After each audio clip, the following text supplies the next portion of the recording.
আসসালামু আলাইকুম। আজকে যাব আমরা হিথক্যাপ। হিথক্যাপ দেখতে যতটা সুন্দর ততটাই ভয়ঙ্কর। আর এই রহস্যময় হিথক্যাপ দেখতে আজকে আমরা যাচ্ছি ঘুরতে, জায়গাটা দেখতে।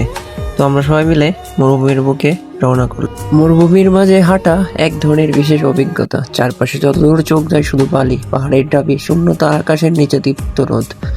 মানুষের শহরের কোলাহল থেকে একেবারে আলাদাই পড়ি। মরুভূমিতে হাঁটতে গেলেই প্রথমে টের পাওয়া যায় গরম বাতাসের ধাক্কা। দিনের বেলা রোদ এতটাই তীব্র হয় যে শরীরের ঘাম মুহূর্তেই শুকিয়ে যায়। আবার রাত নামলে একই জায়গায় প্রচন্ড শীত নেমে আসে। এই উল্টো পাল্টা তাপমাত্রা হাঁটার অভিজ্ঞতাকে আরো রহস্যময় করে তোলে। একা হাঁটার সময় এক ধরনের গভীর নীরবতা অনুভূত হয়। চারপাশে নেই গাছপালা, নেই শহরের শব্দ, শুধু নিজের নিঃশ্বাস আর পায়ের নিচের বালি খসখসে শব্দ শোনা যায়। এতে মানুষের মনে গভীর ভাবনা জন্ম হয়। অনেক সময় মনে হয় যেন সময় থেমে গেছে। মরুভূমির মাঝে উট পালনকারীদের জন্য ছোট ছোট ঘরগুলো আসলে এক ধরনের জীবন ধারণের কৌশল। প্রকৃতির কঠিন পরিবেশে বেঁচে থাকার জন্য এসব ঘর খুবই গুরুত্বপূর্ণ। মরুভূমির ঘর সাধারণত খুব বড় হয় না। খেজুর গাছের পাতা, বেত, কাঠ কিংবা কাপড় দিয়ে তৈরি হয় অস্থায়ী তাঁবু। কোথাও কোথাও মাটি বা পাথর দিয়ে বানানো হয় ছোট ছোট কুড়ে ঘরের মতো।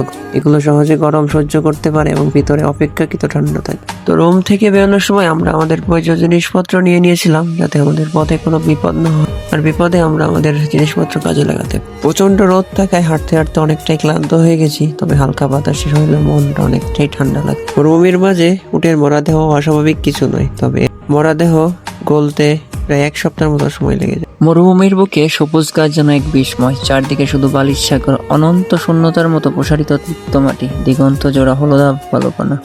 তার মাঝে দাঁড়িয়ে থেকে এক বা কয়েকটি সবুজ গাছ। এই দৃশ্য মানুষের মনে আসা জায়গায় জীবনকে টিকিয়ে রাখার শক্তি মনে করিয়ে। যখন গাছের পাতায় হালকা বাতাস লাগে তখন পাতাগুলো দোল খেতে থাকে। মরুভূমির নীরবতায় সেই দোলনই যেন এক বিশেষ সুর তোলে, যা মনকে শান্ত করে।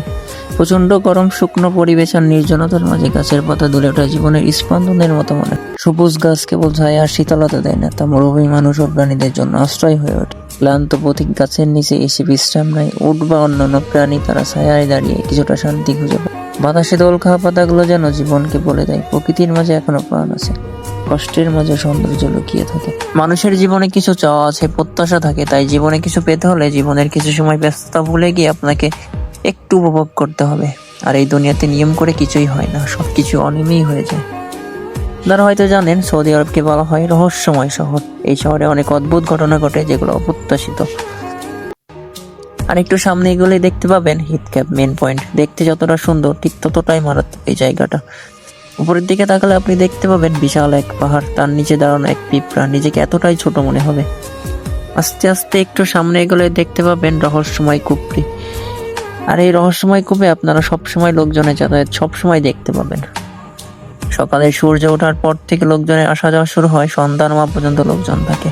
এখানে মানুষ আসে কেউ রহস্যময় জায়গা দেখতে, কেউ গোসল করতে, আবার কেউ কেউ মনোমুগ্ধকর এই পরিবেশের ছবি ধারণ করতে। এখানে আসা নিষেধ ছিল কিছুদিন, তারপর আবার নতুন করে শুরু হয়। তবে এই উপর থেকে পানির গভীরতা প্রায় 400 মিটারে কম হবে না। এর পানি দেখতে লাগে অনেকটা আইসল্যান্ড সাগরের মতো নীল পানি। উপর থেকে নিচে পর্যন্ত পরিষ্কার দেখতে পাবেন। উপর থেকে দেখলে মনে হবে নিচে পাথরগুলো সমান, কিন্তু দেখে কখনো বোকা হবেন না, এই পাথরগুলো অনেক ডেঞ্জারাস। তো সর্বশেষে এই হিথক্যাপে আমরা প্রায় 1 ঘন্টার মতো গোসল করলাম। আর আমরা বাসা থেকে আসার সময় প্রয়োজনীয় জিনিসপত্র নিয়ে এসেছিলাম ব্যাগে করে, তাই বেশি ঝামেলায় পড়তে হবে না। গোসল শেষ করে আমরা নিজেদের কাপড় চেঞ্জ করে নিলাম। কিন্তু এত সুন্দর জায়গা ছেড়ে যেতেই মন চায় না। নিয়তির খেলায় আমাদের চলে যেতেই হবে। ভালো থাকবেন, নিজেদের খেয়াল রাখবেন, পরিবারের খেয়াল রাখবেন। আসসালামু আলাইকুম।